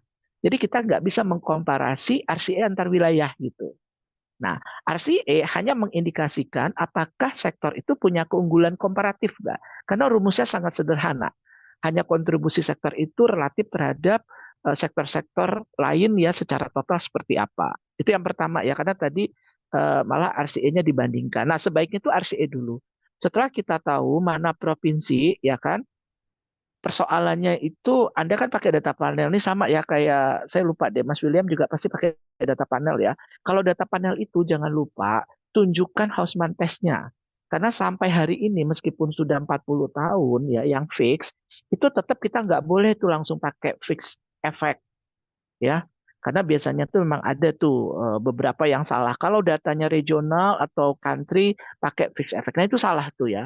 Tetap harus diuji Hausmann-nya dulu. Tidak bisa langsung tiba-tiba fix gitu ya. Jadi nanti setelah uji Hausmann baru kita pilih fix atau random. Nah, di fix, kan Anda tadi kan pakai fix ya Mas Ivan ya. Keistimewaannya apa fix dibanding random? Dia bisa mengeluarkan individual effect. Jadi, justru kalau sudah pakai fix itu, bahas individual efeknya. Akan ketahuan tuh, mana daerah yang blue ekonominya paling signifikan dan mana yang paling rendah secara steady state. Jadi kondisi awal itu yang paling bagus itu ya kelihatan daripada individual efeknya. Jadi makanya keunggulan orang pakai data panel itu terutama kalau ada fix, itu karena kita bisa ngelihat individual efeknya. Nah itu malah tidak dibahas. Jadi RCA dan data panel itu beda sih, nggak bisa tuh ya. Sense-nya itu beda. RCA itu harusnya di awal hanya untuk menunjukkan di wilayah masing-masing itu dia signifikan nggak? Nanti kan bisa dilihat tuh ada yang RCE-nya lebih dari satu, ada yang tidak. Bahkan tuh ada lagi RCE yang udah diperbaiki gitu ya, tidak hanya RCE saja. Lalu kemudian yang kedua tadi data panelnya harusnya bahasnya individual efeknya juga, itu penting gitu ya.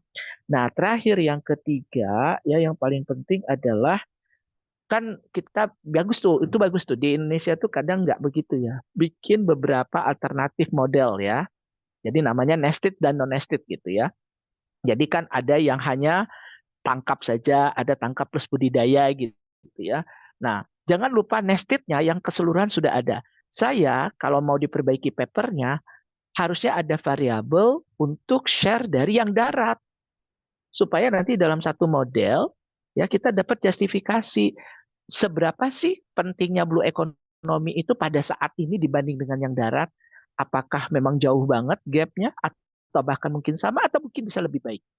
Nah, kan datanya pasti ada dong, BPS pasti megang ya kan, itu kan tinggal ngeran variabel aja. Jadi kalau itu dimasukkan bagus juga tuh. Jadi dalam satu model itu kita ketahuan tuh ya, pentingnya itu kita bisa bandingkan.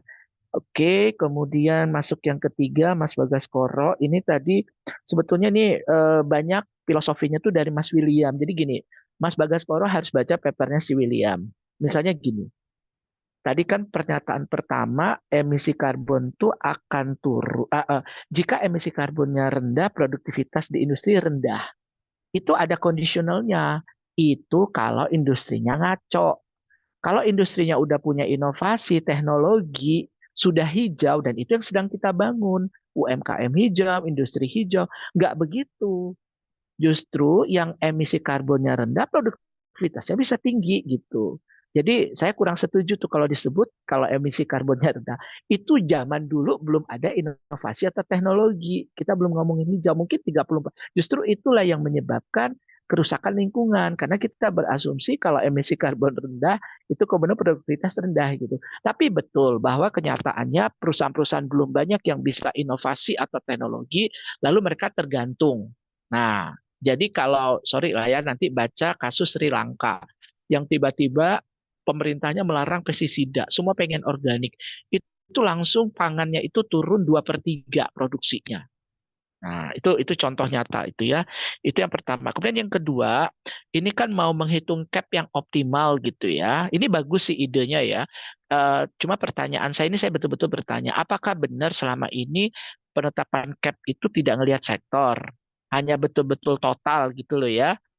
Nah, kalau misalnya ya ini bagus nih, ya kan? Karena sebetulnya dengan rumus yang ada kan rumus itu udah jamak banget lah ya, awam tahu lah yang rumus menghitung karbon dioksida emisi dari pemakaian bahan bakar gitu. Itu kan sudah awam gitu ya. Jadi apakah betul misalnya memang per sektor itu cap-nya belum diterapkan? Karena kita udah dari 2 tahun lalu kan sudah pakai cap trade tax gitu ya. Kemenkeu kan sudah menetapkan itu ya BKF gitu ya. Ada cap trade tax gitu ya. Apakah betul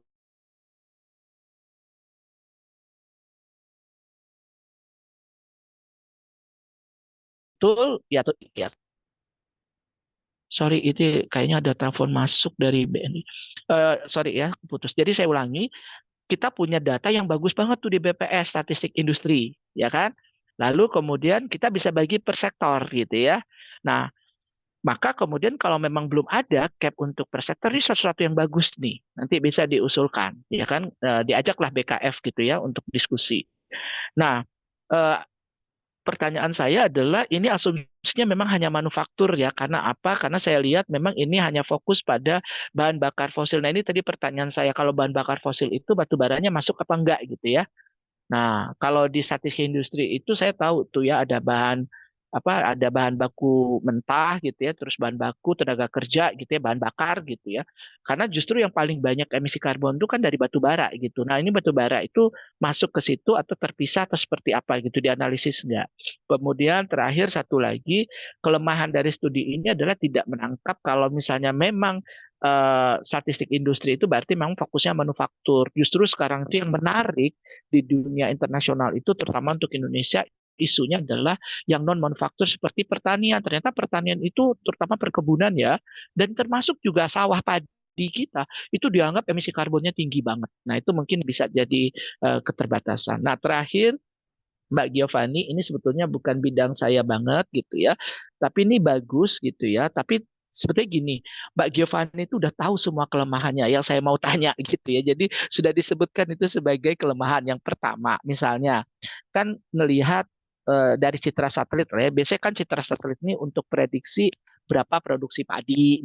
Misalnya kan BPS kan kerjasama tuh dengan Batan gitu ya, pakai untuk misalnya kita itu produksi beras itu berapa gitu ya. Nah, tapi sekarang dipakai untuk ke ekosistem laut gitu ya, ngambil 2 kasus kepulauan. Nah, pertama concern saya adalah sebetulnya itu bukan kelemahan, mungkin keterbatasan saja ya waktu gitu ya. Harusnya pada saat kita sudah punya data nih dari citra satelit perubahan dari 2020 ke 2023, kalau itu positif ya, kalau nggak salah tadi kan positif ya, karena kan baik lamun atau terumbu karang itu kan mengindikasikan kalau dia bertumbuh berarti kan lingkungannya membaik. Nah, apakah memang di faktanya ada upaya-upaya gitu loh ya dari pemerintah setempat atau dari kementerian untuk 2 wilayah ini? Mungkin itu masih bisa sempat dicek, mungkin dari literatur atau informasi untuk menyempurnakan paper ini. Itu kayaknya bisa gitu ya. Jadi harusnya itu dibahas tuh ya. Jadi supaya data itu menjadi informasi. Nah, dia nggak stop di data aja. Itu yang pertama. Meskipun tadi disebutkan tuh ya itu kelemahan, tapi kalau menurut saya itu harusnya bisa tuh ya, masih bisa cross check lah gitu. Itu nggak lama gitu ya. Apa sih kebijakan-kebijakan yang dilakukan selama 2 periode itu? Nah, kemudian yang lainnya tadi udah disebutkan sih kelemahan-kelemahannya gitu ya. Yang di darat aja kita itu kadang bedanya padi sama lalang apa gitu ya. Kan susah tuh ya. Jadi kalau ada lalang, ada padi gitu ya, bisa jadi kalau nggak akurat banget lalang itu kita sebut padi tuh. Nah, kalau di laut apalagi? Kenapa? Karena tadi laut itu dalamnya beda-beda gitu ya, pasti penangkapannya beda. Tapi apapun gitu ya, menurut saya ini sesuatu yang sudah apa bagus juga gitu ya untuk melihat bahwa jadi gini, ini kita sebut eksplorasi gitu ya. Jadi sifatnya masih eksploratif. Nanti dari hasil itu baru kita perdalam gitu. Itu sih sebetulnya kan kelebihan dari papernya Giovanni ini Bu Giani ingin menunjukkan bahwa big data itu bisa dipakai gitu ya untuk ekosistem laut juga. Nah, selama ini apakah pengambil kebijakan di KKP belum menggunakan itu? Nah, ini menarik juga nih, kan saya juga nggak tahu semua hal ya. Nanti tolong dijajaki seperti tadi tuh, apakah cap itu memang tidak ada per sektor? Nanti bisa diskusi dengan BKF. Kalau Bu Giani, apakah memang belum pakai satelit selama ini untuk pemetaan dari ekosistem laut? Nanti diskusi dengan KKP. Ya kan? Kalau misalnya memang belum, ya berarti ini kan suatu masukan untuk KKP ya. Nah, nanti kelemahan-kelemahan itu nanti sama-sama bisa diatasi gitu ya. Termasuk mungkin tadi ya hanya 2 kan lamun sama terumbu karang ya. Tapi saya rasa sih itu aja udah cukup sih ya. Jadi apa namanya kerusakan itu mungkin memang yang paling fatal itu kan indikasinya kan kalau di darat itu kalau masih ada ular, biawak, burung itu dia sudah bisa kita sebut green city. Jadi Green City itu indikatornya tadi hewan liar itu di mana-mana gitu. Kayak di Singapura, kalau ada ular itu bagus gitu. Pemerintah kota itu malah menjaga itu supaya ular itu tetap berkeliaran. Kalau kita kan ular malah ketakutannya. Nah, ini sama nih. Laut kalau masih ada lamun banyak gitu ya, masih ada terumbu karang itu kan bagus. Nah, itu aja sih komen saya. Jadi dari 4 paper ini mungkin nanti silakan kalau masih ada waktu masing-masing direspon. Yang jelas saya mengucapkan selamat ya, congratulations untuk semuanya.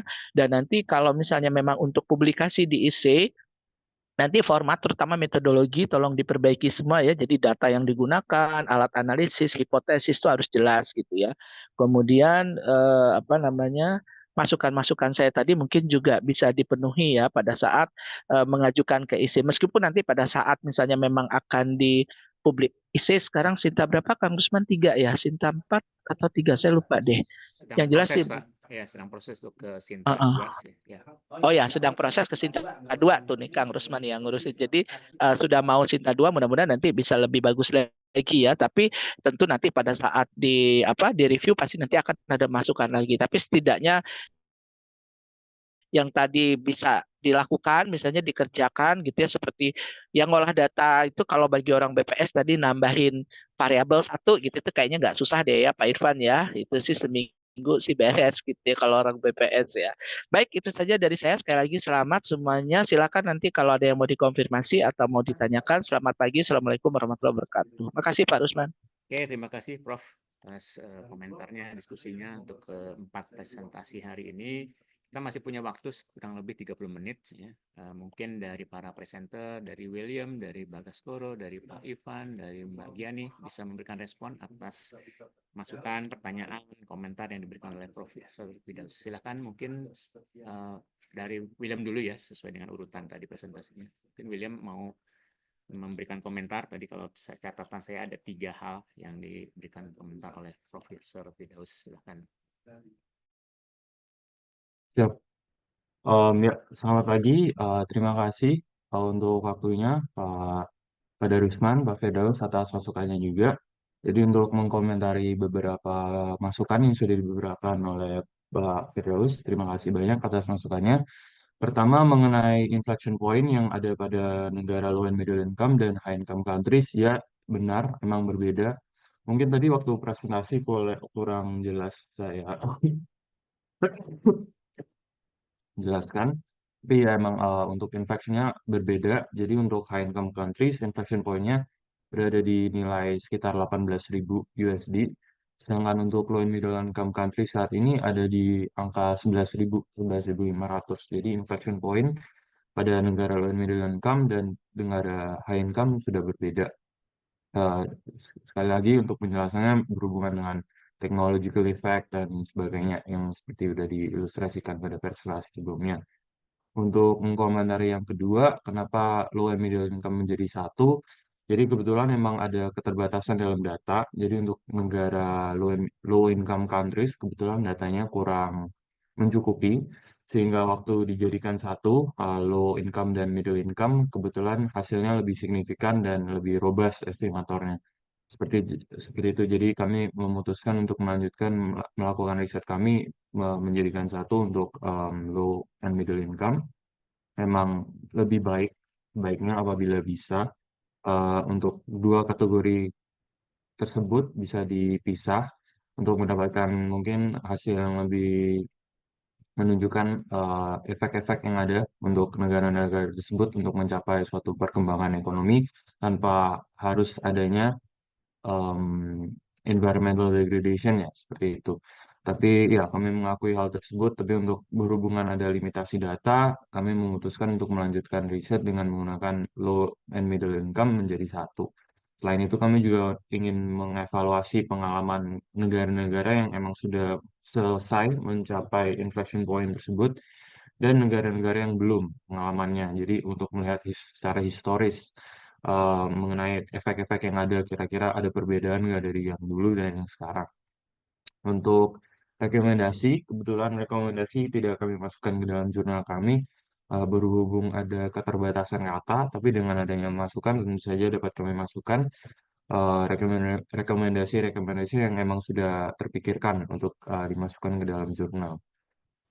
Sekian untuk ya panel regression, Houseman effect itu juga sudah kami masukkan ke dalam jurnal, tapi mungkin tadi dengan keterbatasan waktu dalam presentasi tidak kami masukkan ke dalam presentasi, tapi tentunya sudah dilakukan dan ya hasilnya fixed effect, robust, yang robust merupakan metodologi yang paling sesuai untuk mendapatkan estimator terbaik.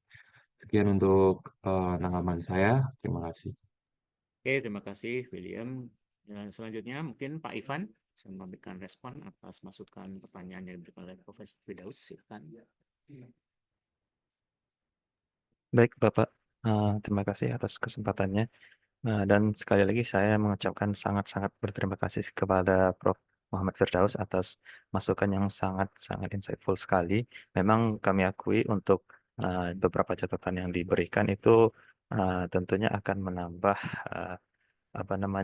kualitas tulisan kami. Moga-moga bisa kita akomodir apa yang sudah menjadi catatan tersebut, terutama seperti RCA tadi yang kita awali dulu mungkin ya, karena kami memang semua masih belum terbiasa dengan tulisan-tulisan yang seperti ini awalnya, maka mungkin akan kita coba untuk memperbaiki lebih lanjut, Bapak. Kemudian untuk Houseman test, memang kita sebenarnya sudah menggunakan, cuma tidak kita tampilkan. Tapi kalau umpama itu merupakan saran yang yang dari Bapak berikan mungkin akan kita tampilkan juga. Dan kenapa tidak kami tampilkan? Memang kami mengacu kepada uh, di apa namanya, di tulisannya Wooldridge, Pak. Di situ kita di menemukan ternyata untuk fixed effect model bisa untuk atau lebih disarankan bisa menggunakan untuk data yang agraris, maaf, yang geografis gitu, agregat gitu. Tapi memang untuk menambah kualitasnya bisa kita tambahkan juga, Pak. Kemudian nah ini catatannya sangat menarik juga bagi kami karena kita menggunakan fixed effect model yang menghilangkan karakteristik individunya, akan lebih bagus kalau kita juga ulas gimana secara unsur individu tersebut. Terima kasih, Pak. Mungkin akan kita coba bahas ulang dengan tim penulis yang lain. Terima kasih sekali lagi, Pak. Oke, terima kasih Pak Ivan atas komentarnya. Selanjutnya mungkin Mas Bagas Koro ingin memberikan respon kepada Profesor Firdaus. Silakan, Mas. Baik, terima kasih. Sebelumnya saya ingin mengucapkan terima kasih kepada Profesor Firdaus yang telah memberikan masukan dan saran, dan ada beberapa pertanyaan yang akan saya konfirmasi ya. Ada 4 catatan yang saya tulis tadi.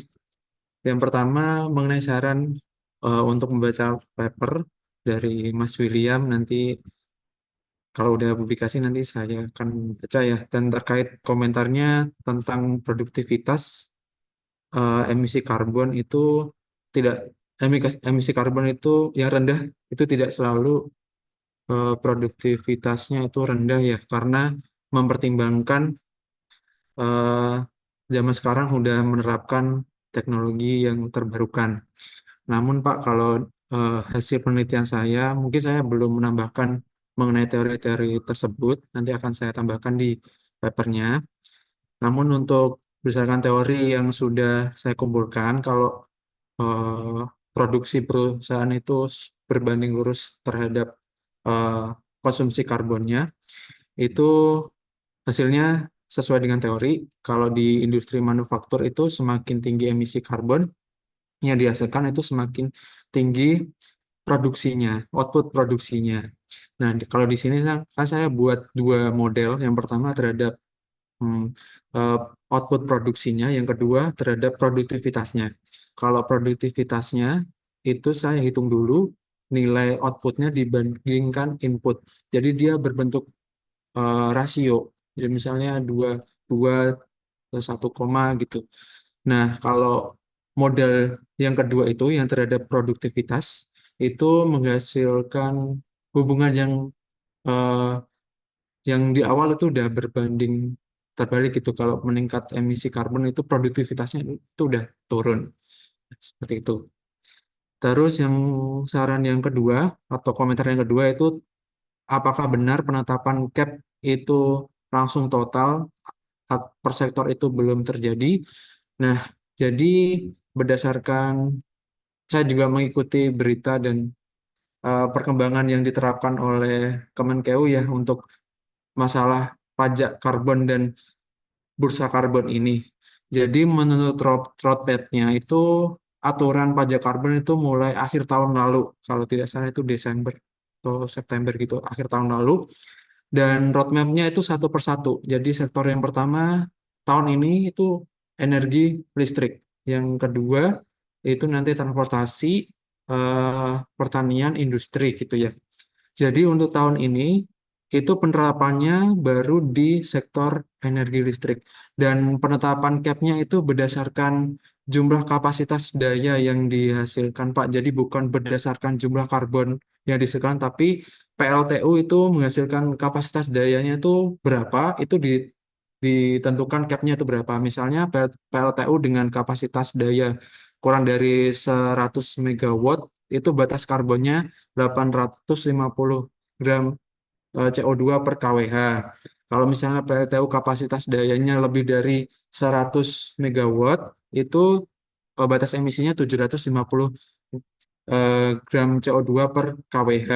Jadi pembatasan cap-nya itu sekarang masih di sektor pertama, masih di sektor energi listrik dengan cap-nya itu berdasarkan kapasitas dayanya.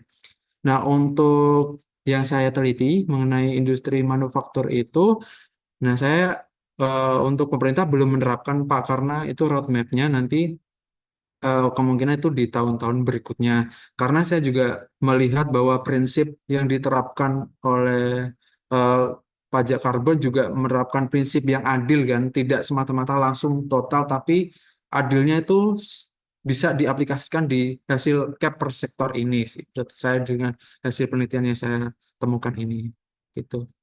Kemudian poin yang ketiga yaitu bahan bakar batu bara itu masuk nggak? Jadi bahan bakar batu bara itu termasuk dalam penghitungan yang saya lakukan, Pak. Jadi di statistik industri itu ada 11 bahan bakar yang digunakan, termasuk salah duanya itu ada batu bara dan briket batu bara. Batu bara itu yang alami, briket itu udah olahan, dan memang dari dua komponen bahan bakar ini menghasilkan faktor emisi karbon yang paling tinggi, mencapai 94.600 kilogram CO2 per terajoule. Nah, 90-an gitu. Kalau yang lain itu masih sekitar 70, 60. Dan memang paling tinggi. Dan itu saya gunakan dalam penelitian ini untuk menghitung jumlah emisi karbon nantinya per perusahaan. Kemudian komentar yang terakhir terkait kelemahannya itu tidak menangkap industri yang pertanian ya Pak. Mungkin untuk ke depannya, memang kalau bayangan saya kenapa saya menganalisis industri manufaktur, karena sudah ada bayangan datanya, sudah ada dari statistik industri, yaitu merupakan konsumsi bahan bakarnya. Nah, kalau mungkin dari sektor transportasi, itu kan banyak juga ya kendaraan menghasilkan karbon, mungkin pertanian, mungkin jadikan saran buat saya ingin meneliti lebih lanjut lagi mengenai sektor-sektor tersebut, Pak. Mungkin itu saja dari saya. Terima kasih. Saya kembalikan lagi kepada Pak Moderator. Oke, makasih Mas Bagas Koro. Mungkin terakhir Mbak Diani bisa memberikan respon atas komentar dari Profesor Firdaus. Silakan. Baik, terima kasih banyak untuk Profesor Dr. Firdaus sudah memberikan saran yang bermanfaat bagi penelitian saya. Baik, nanti saya akan coba mengkonfirmasi kepada kementerian dan instansi terkait mengenai penggunaan citra satelit ini ya Pak dalam mengklasifikasikan ekosistem pesisir gitu Pak. Ya, terima kasih banyak Pak. Oke, terima kasih atas responnya Prof. Firdaus. Sudah cukup, Prof? Boleh 2 menit sedikit aja. Tadi Oke, saya boleh, lupa silakan. yang tadi saya tulis ini agak menarik kalau dibahas ya Mas Bagas ya. Mas Bagas itu kan karena tadi mirip ya, ada mirip sama Mas William. Sebetulnya kan Mas Bagas tadi di model yang kedua itu kan nggak sesuai hipotesis ya. Karena square-nya positif, yang linearnya kan negatif. Ya karena ini menarik nih dibahas nih, kok bisa gitu kejadiannya seperti itu. Jadi kan dia malah titiknya kan minimum tuh, ya Iya. bukan maksimum ya. Jadi bukan malah ada inflection point. Jadi artinya dalam jangka panjang justru jelek nih CO2 pada pengurangan emisi karbon pada produktivitas karena emisi karbon naik, produktivitasnya naik gitu ya. Nah, ini nanti dilihat lagi ya karena kemungkinan bisa ada model yang tidak robust atau seperti apa. Nah, ini terkait dengan model robust tidak untuk data panel. Saya nggak tahu teman-teman pakai apa. Kalau teman-teman masih pakai Stata sama eViews ya, kalau masih pakai Stata atau eViews maka di situ tidak ada sebetulnya memang model untuk bisa kita secara pasti tahu data panel itu robust atau enggak. Nah, saya nanti kebetulan nih di Solo ini Sabtu pagi itu BI Institute minta saya untuk presentasi. Kalau di RStudio ya, karena kan saya selama ini itu yang saya sampaikan itu sudah ada. Jadi dia itu untuk data panel itu sudah jadi gini, kan teman-teman banyak untuk yang pakai fix misalnya diuji seperti asumsi regresi klasik. Gauss Markov itu nggak bisa gitu. Nanti kalau baca buku sebetulnya uji hetero misalnya terutama hetero yang paling penting ya itu nggak bisa tuh dipakai. Tapi kalau RStudio dia udah langsung automatically robust gitu. Itu bisa jadi beda tuh Mas Bagas ya. Pada saat kita ngeran dengan eViews Stata dengan ngeran pakai RStudio itu hasilnya bisa berbeda banget. Ya, jadi bisa jadi ya hasil yang nggak sesuai hipotesis tadi itu bukan karena kenyataannya tapi karena keterbatasan dalam data processing-nya. Nah, terakhir Pak Ivan di Woolrich itu ataupun di buku yang lain ya Baltagi, ya Green dan semuanya itu ada kata-kata it may be appropriate. Jadi it may be appropriate itu artinya apa? Tadi memang tidak pasti gitu loh. Ya, jadi tadi makanya saya bilang memang kelazimannya kalau datanya itu data regional ya kan data countries maka it may be appropriate ya kita pakai yang fix gitu ya. Makanya tetap saja prosedurnya itu harus tetap dulu gitu ya houseman-nya. Karena kadang beda sedikit gitu ya, tapi hasilnya memang bisa beda kan. Bahkan tadi ya tanda coefficient aja bisa beda antara random sama fix ya. Mungkin itu saja Pak Rusman. Sekali lagi terima kasih semuanya. Selamat, jangan bosan-bosan ya. Kita selalu belajar. Saya juga terus belajar gitu ya. Semuanya kita masih terus belajar. Sehat selalu, semangat. Makasih.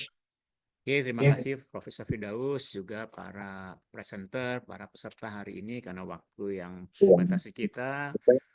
Maka sebelum kita berpisah ya, saya ingin mengucapkan sekali lagi selamat, congratulations kepada teman-teman yang sudah terpilih papernya untuk Kalpo Paper IC tahun 2024 ini. Mudah-mudahan tadi berbagai masukan dan rekomendasi dari Profesor Firdaus dapat diadopsi ya untuk dipersiapkan untuk ke jurnal J ya milik IC.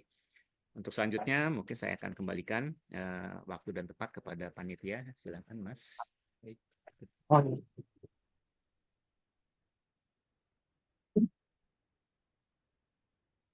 Baik. Terima kasih kepada Bapak Yohanes B. Kadarusman, PhD, Profesor Dr. Muhammad Firdaus, seluruh peserta Center dan peserta Call for Paper Jurnal Ekonomi Indonesia IC. Terima kasih atas kehadiran dan antusiasnya. Semoga semua pihak mendapatkan manfaat yang berguna melalui diskusi yang berjalan efektif dari awal sampai akhir ini. Akhir kata, kami pamit undur diri. Sampai bertemu di acara IC selanjutnya. Sampai jumpa dan selamat siang. Dan sebelumnya, izinkan kami untuk foto grup dulu ya semuanya.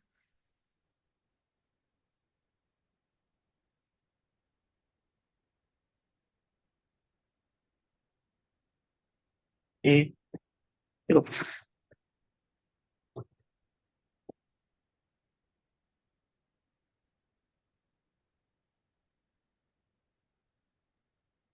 Sudah.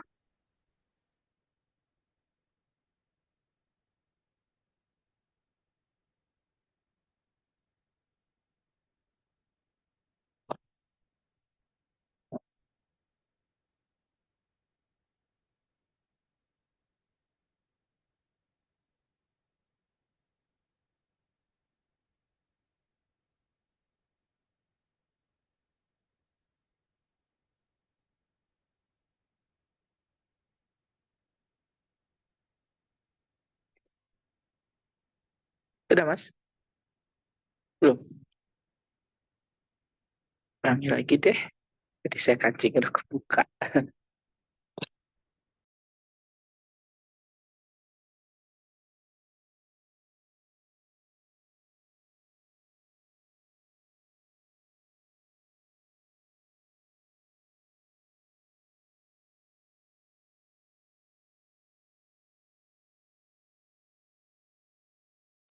Oke, sudah ya. Terima Oke, kasih. terima kasih semuanya ya. Ditunggu ya untuk Lalu. jurnal IC-nya ya. Terima kasih banyak Bapak. Izin leave. Ya, silakan. Terima kasih banyak Bapak ya Yuk, semua. yuk. Terima kasih. Terima Izin kasih. live.